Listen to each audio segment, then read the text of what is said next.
Parker, and today it is my honor to be able to have our esteemed guest, Baruch November. He is the author of Bar Mitzvah Dreams and Dry Nectars of Plenty, co-winner of the BigCityLit chapbook contest. His literary works have been featured in Patterson Literary Review, Lumina, New Myths, and many others. His poem After Isfog, I hope I'm saying that right, was nominated for a 2021 Pushcart Prize, along with another poet. He directs and organizes the J.C.K. of Buffalo's Jewish Poetry Reading Series. You are so busy. I just can't believe you're taking the time for us. Welcome to our program. Thank you. I am happy to be here. I am more than happy to make time for this. I was excited about this. Um, I love I love talking about myself. What can I say? Well, speaking of yourself, tell our viewers a little bit about you.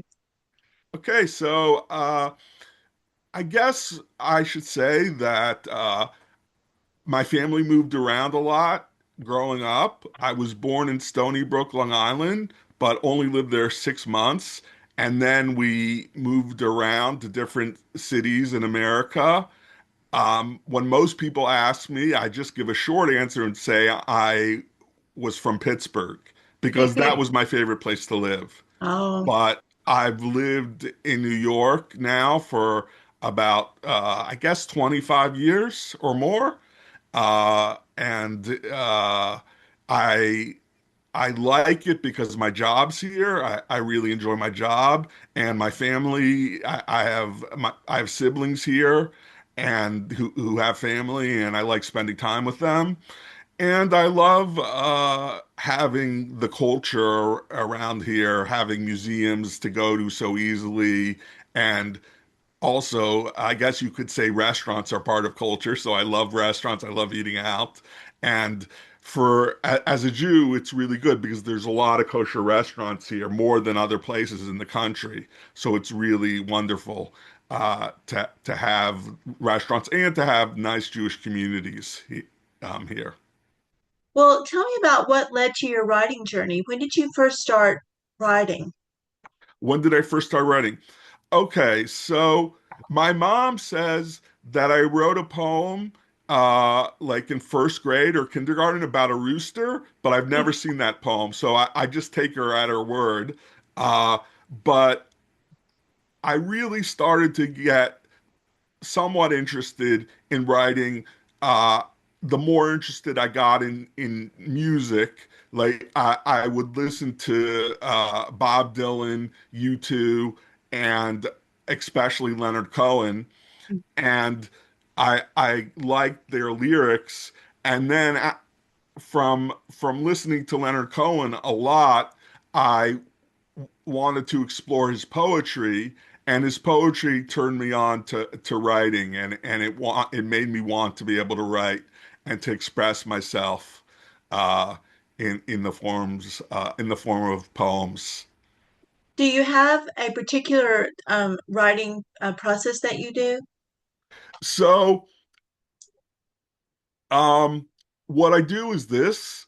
Uh, this usually works for me, although not always, and sometimes I do different things. Mhm. So drink very strong coffee, read poetry that I love, and then write. And some people are afraid of reading than writing, and I don't believe that people should fear that at all. Like they're afraid that if they read a poet, it'll taint their writing. They might sort of mimic the writing that they've just read. But I think that actually everything we read, all the art that we experience, is all filtered through personal experience. So we don't really have to worry about how that's going to sort of translate onto the page. As long as we're not like sort of like, as long as we're careful, as long as we're watching out that we're not mimicking, if we're conscious of avoiding that, then it will help us because, or it helps me because I need that inspiration, and I need to like really read something great to push me to write something great. And so I don't really buy into the concern that it's not good to read right before you write. I think that really, like I said, everything's filtered through personal experience, and your it's important to also realize that, like it says, uh, there's nothing new under the sun, really. So you're not going to people have this like adoration for originality, but I think greatness is better than originality, is more important. Writing something really good is more important, and if it borrows a little bit from someone who came before us, that's a sort of homage. I think sometimes people recognize that and they appreciate it when they're reading. How do So you how do you actually know your style? Because so many writers really struggle with how to find their own voice. So how did you find yours? I can't remember who said it, but someone once said, the maybe it was even David Bowie.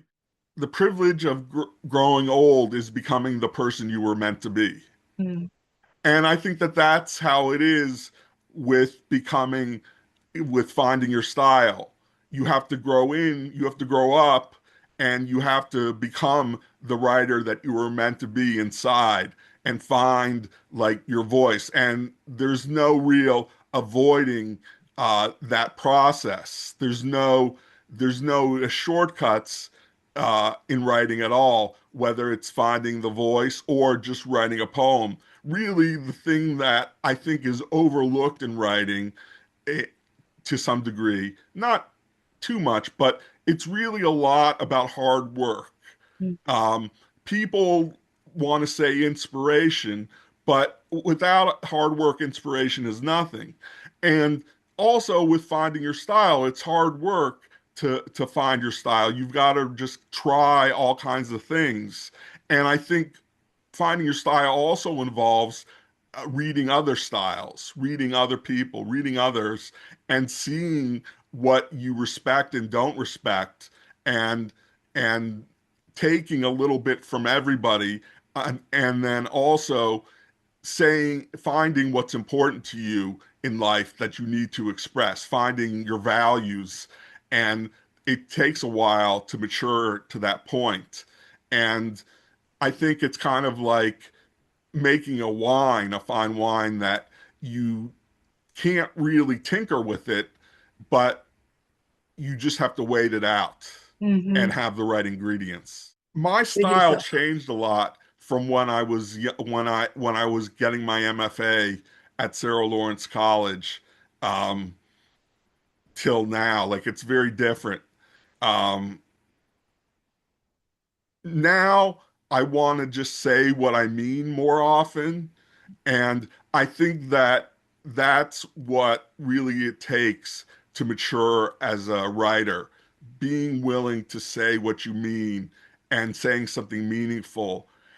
Because there are a lot of people who just want to hide behind abstraction and, and things like that. And it's not that abstraction is terrible, but it needs to be meaningful abstraction. It needs to give someone something, and that that's really important to be able to mature, to find not just find your style, but find an important voice.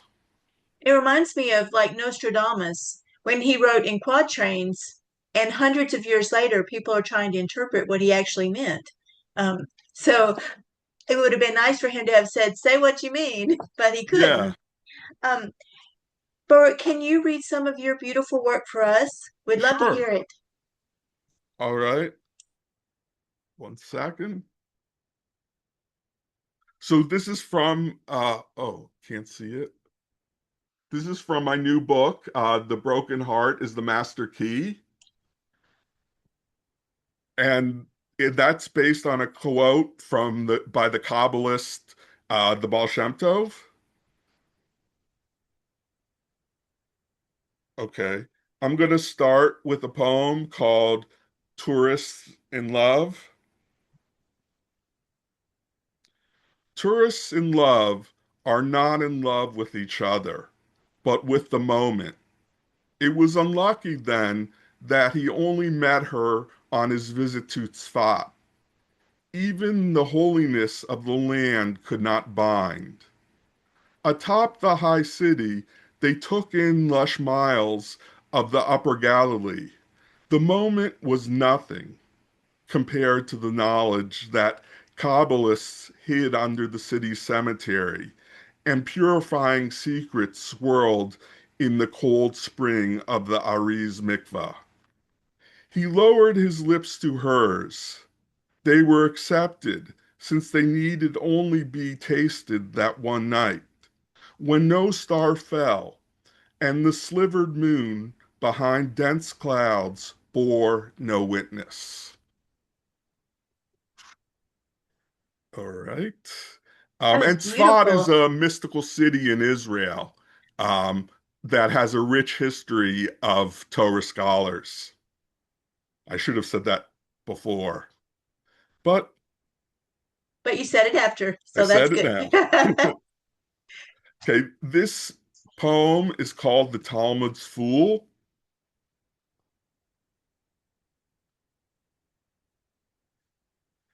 The Talmud classifies a fool as one who loses everything you give him. I lost the Cuban Jew a few days after she claimed she loved me, sitting bare-legged on my wide windowsill, her body backlit by shafts of morning light. No explanation given, no call returned. Don't we all turn into fools, though, sooner or later, losing everything since we take nothing with us, a gift in the shallows?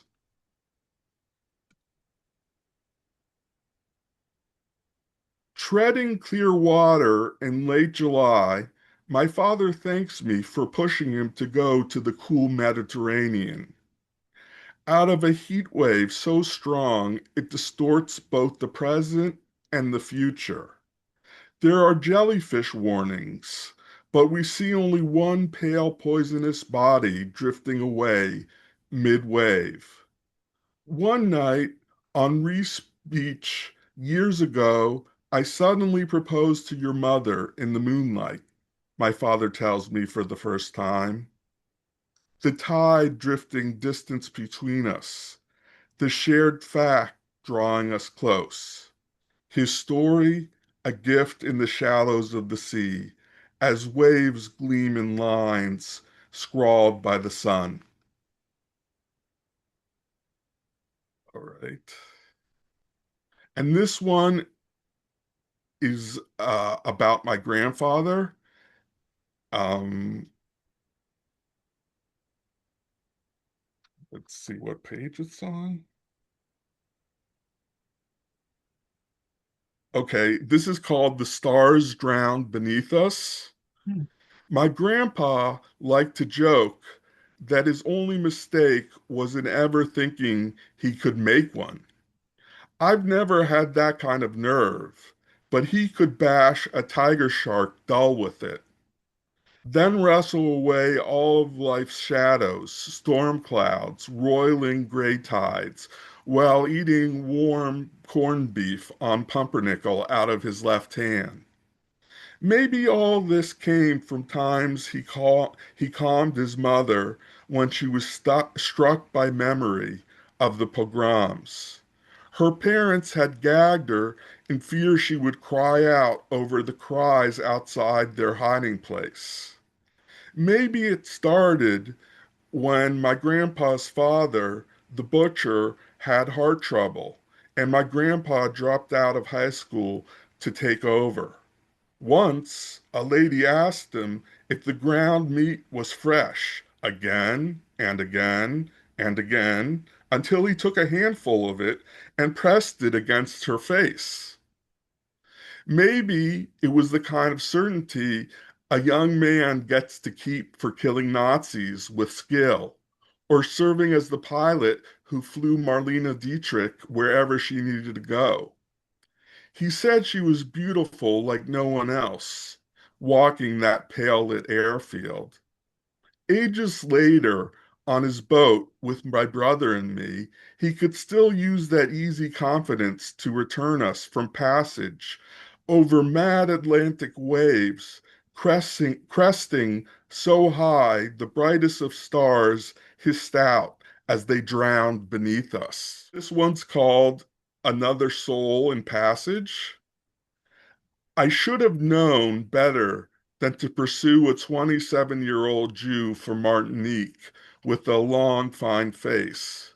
Compared to her smooth skin, I felt as old as a rock-covered well in the Negev desert.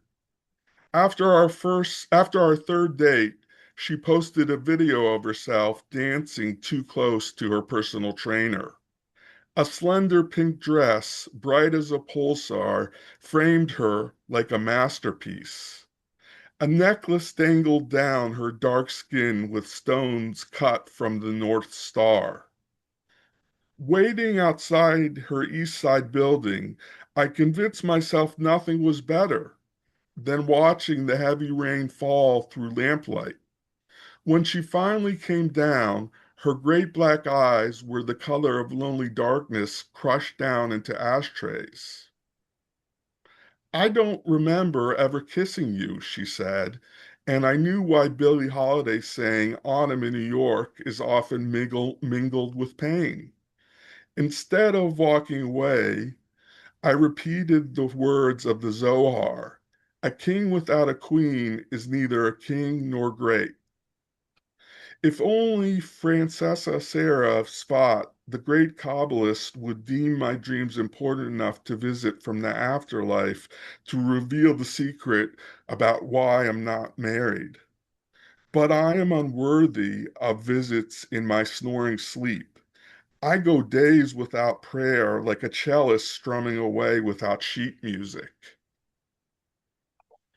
Walking Lexington without her, I watched a half moon conceal itself over the dense city like mysteries of the Torah we don't deserve to understand. She soon mastered kissing me without kissing me, her dry lips against mine, but sealed like a vault of Kabbalistic scrolls, inscribed with secrets of how to see if the soul of another matches yours, or is just here in brief passage to do its one intended deed and return to the world of light. I gave her pale purple flowers for her birthday. She adored their scent, held them to the cashmere darkness of her dress. Three heavily layered babushkas in the next booth or the next world already, prepared to celebrate, asking, "Are you engaged?" No, no, she was quick to say, and arms of black smoke reached out from the open kitchen. Oh, Okay, this one is called Victor Young Perez. Um, who was a boxer, a Jewish boxer. The Jewish flyweight from Tunisia who modeled himself after the battling J.A.C.K, a boxer from Senegal, should have died early in the ring, or with a beautiful actress in a car accident under torrential rain on the way to Monaco, or of a brain hemorrhage late in life, deep in his sleep. Young Perez was shot among birch tree shadows on the death march from the labor camp in Monowitz, where he made synthetic rubber. His long right arm stretched to give a slice of bread to another Jew. mm. And here's my last poem. It's called The Stocked Spring. In the northern kibbutz of the Galilee region, all I learned was of longing, a dirty dish conveyor belt, fields of rusted irrigation, conformity of chicken coops, how hard sallow dates smelled of love crushed underfoot. Near the entrance, a spring stocked with rare fish, their odd colors streaked as we lunged into cool water. The unusually beautiful girl from Manchester, covered in freckles, hair red like mine, eyes pale blue, nothing like mine, turned to me on our first meeting, treading those pure waters, and smiled, "Who's this?" My throat wouldn't answer, full of sand from years of wandering the wilderness and never finding anyone like her. And that history told me, you will never have her. So I continue in fields of exile. A great believer, love only ripens for others. Oh, that one makes me sad. I want you to have true love. Well, But I actually, that's one of the concerns that I had about this book, that there's a lot of unrequited love uh through going through it, like it thematically uh in the book, and I was worried that that was too much, but Alan Shapiro, who's really nice, the poet Alan Shapiro, he uh, he wrote me a really nice blurb for this book, and I wanted to know what he thought, if the unrequited love was too much. And I told him to be very honest, and he said, no, actually, that's the strength of the book, that although there's a lot of poems that focus on that, it doesn't become overwhelming. It doesn't become like, whiny or anything like that. And I hope he's right. I think he is. But it's the romantic part of, people that makes them drawn to those kind of stories. Yeah. They're it's this longing inside you that wants you to connect with someone else. We're always wanting to see life as a rom-com. We want it to see it. We want to see those happy endings, but sometimes there's just not a happy ending, and then you just life goes on, and you just keep going. You keep trying. Yeah. But Baruch, tell me about if you could go back in history and spend just an hour with one person, who would it be? And what would you do? Okay. So it the Kabbalist, the Baal Shem Tov, who actually who's quoted, who the title of my book, that's a quote by him. The the broken heart is the master key. He said Right. that.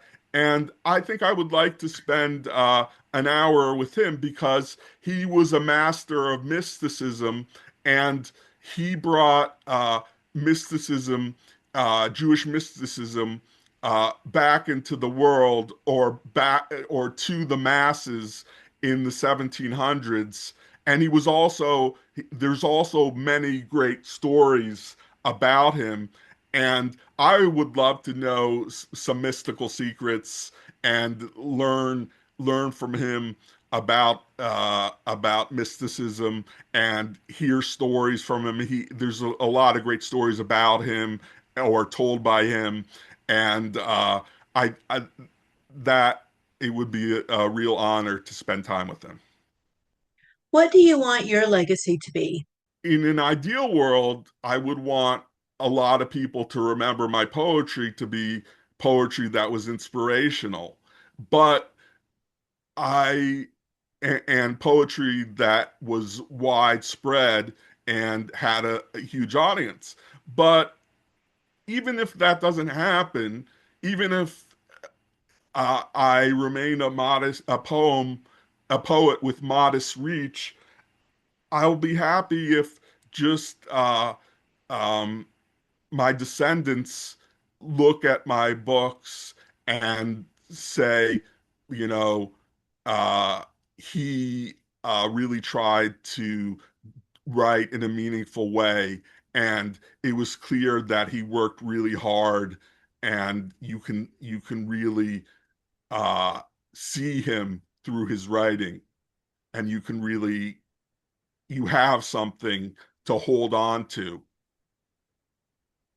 I of your think past. I think they're going to say that you are a person who is like a river running very deep, and that you have such a sense of humor. You have so many things in that river that people can drink from and be fulfilled. I think they're going to be very pleased with you. Um, as a professor of literature, what do you want students to take away from your lectures? Because you know how people are, we listen, but we have a hard time retaining. What would you want them to take away? I want my students, one really important thing is that my students really pay attention to language. That the first thing, like let's say when they read a poem or when they write something that themselves, that they're paying attention to what they're literally saying on the surface and not ignoring that. Because too many people want to bypass what they've literally said, or when they're reading a poem they want to they they immediately try to look deeper instead of using the words, using the words as clues uh in the first, for the first step, because that has to be the first step, I think. I Mhm. tell my students, like, in a way, a poem or a piece of literature is like a crime scene, and you can only use the evidence that's there, or at least that's what you have to do from the start. Right. If you can't, if that doesn't work, then you have to start looking into into context and the history of the writer and other things. But there's usually something there in terms of the wording to start with. And a lot of times you would think that people start at that point, but they don't, unfortunately. Well, poetry is one of those things that sometimes it's very subjective, and you don't necessarily understand a word of what you're reading, but then someone right next to you can interpret it and go, "Oh, it was meant to be this." And for me, I really like poets that I can relate to, that make sense. But a lot of people, everyone just has so many different ideas of what they think poetry should turn out to be. But Baruch, tell me about in what you where people can find your work, and especially can we find your new book? Okay, so my new book is on Amazon. Uh, if you don't want to get it on Amazon, you can also get it the on my publisher's website, Ben Yehuda Press. Just Google Ben Yehuda Press. Some people don't like buying from Amazon. They want to support the independent presses, and I think Right. that's a good idea. But you could find it on Amazon or Google Ben Yehuda Press. My previous book is available on my publisher's website, and that publisher was Main Street Rag. And Baruch, tell us about how we can encourage people to hear your Jewish Community Center of Buffalo reading series, because that's a beautiful series. How can people get knowledge of that? All right. Well, I think the best way, and also if anyone is interested in my poetry or finding out about poetry events or all kinds of things, I accept a lot of friends on Facebook. So just look for me, B November on Facebook, and I will keep you up to date about all kinds of happenings and cultural events. And if you're lucky enough, you can also get an email from Baruch, and he can let you know about when there's an event coming up too. So sign up and make sure you get to be a part of the email. Well, Baruch, thank you so much for being a part of Briar House Writes, and I wish you all the best in your writing future. I had a lot of fun. Thanks for inviting me.